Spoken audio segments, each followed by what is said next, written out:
Hello there. I thought I would do a quick video in a response to just watching Sargon the Great's last video, and I mean that unsarcastically. I think Sargon of Akkad is absolutely great, but we disagree on what Nigel's doing. I think what Nigel Farrage is doing at the moment is necessary for people that really care about leaving the EU. Forget this word Brexit. Leaving the EU. Not having anything to do with it at all, other than after we've gone on a WTO offer, on a WTO deal, they'll come and get in contact with us and come to some sort of compromise on a trade deal. Lovely. And we'll be in a much stronger position to do that then. And we won't have to raise taxes, we won't have to be in alignment with them, we won't have to bail their banks out when they crash, we won't have to deal with the ECJ still having the last say on issues. Now, I know people might argue I'm wrong on it, and I might be.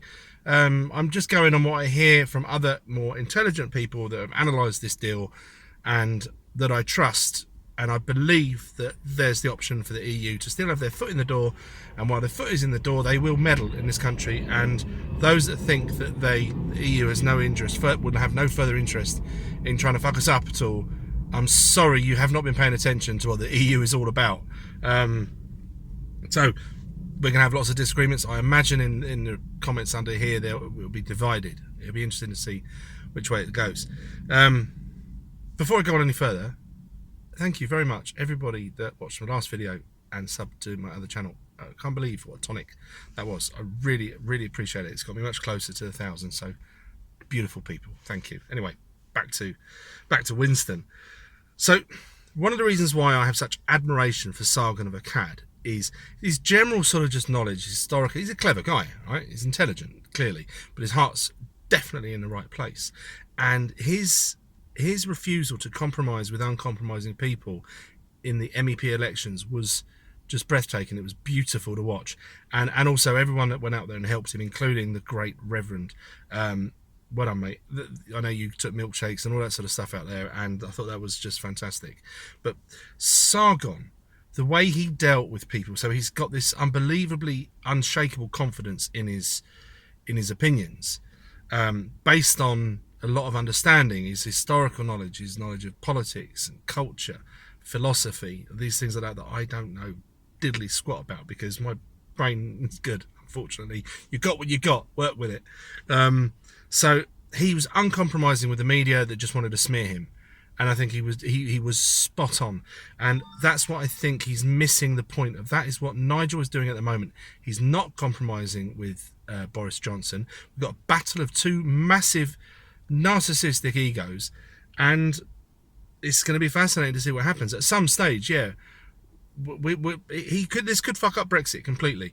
Nigel Farage is running the risk, pardon me, I agree, Sargon, of scuppering Brexit as it is at the moment, but I think what we're going to be getting is not Brexit, potentially further down the line, but who knows how much damage would have been done in the next few years while this rambles on. So I believe that Nigel Farage is doing the right thing by saying to Boris, we're going to put our people against you, and this way may well mean that the Tories are done, and if you take a defeat on this election, you may well not come back for a very long time.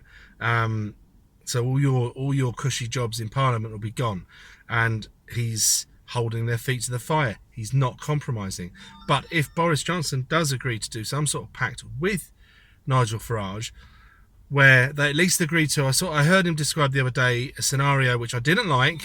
I got angry, and then I've had time to think about it, where we delay even further to next summer, but you've got a majority, very, very strong Brexit parliament, a majority that can vote, agree with each other all the time. Yes, they will still disagree because there'll still be a cross-party thing because there'll be a coalition, but you will have a strong pro-Brexit rather than a strong Remain that we have at the moment, and therefore the EU will understand. They will this time understand that if we reach the line in the sand, whenever that is, if it's the 1st of July or something like that, and they haven't agreed a deal with us, which will have to be far better than the one we're currently looking at, that we leave WTO. And when Boris was making the noises, when he first got in, he kept talking about WTO. They'd not heard that before because Theresa May didn't once mention it. She probably just said, there's no way we're leaving without a deal, you know. Which is, you can't do a deal that way, can you? You can't negotiate without your strongest position. And they will know. So they will have to offer us a stronger deal, or they will have to fucking die at some stage, because that's what happens no matter what. We leave either with a good deal or we leave in WTO. Eventually, that is a massive nail in the coffin for the EU, and then we can worry about other things in the future other than them, or until the next the Fifth Reich tries to emerge. I'm trying to think if there's anything else I've got to say. No, that's it really. Sargon, give Nigel the benefit of the doubt that he is trying to actually get us an actual Brexit, and Boris will understand. He will know.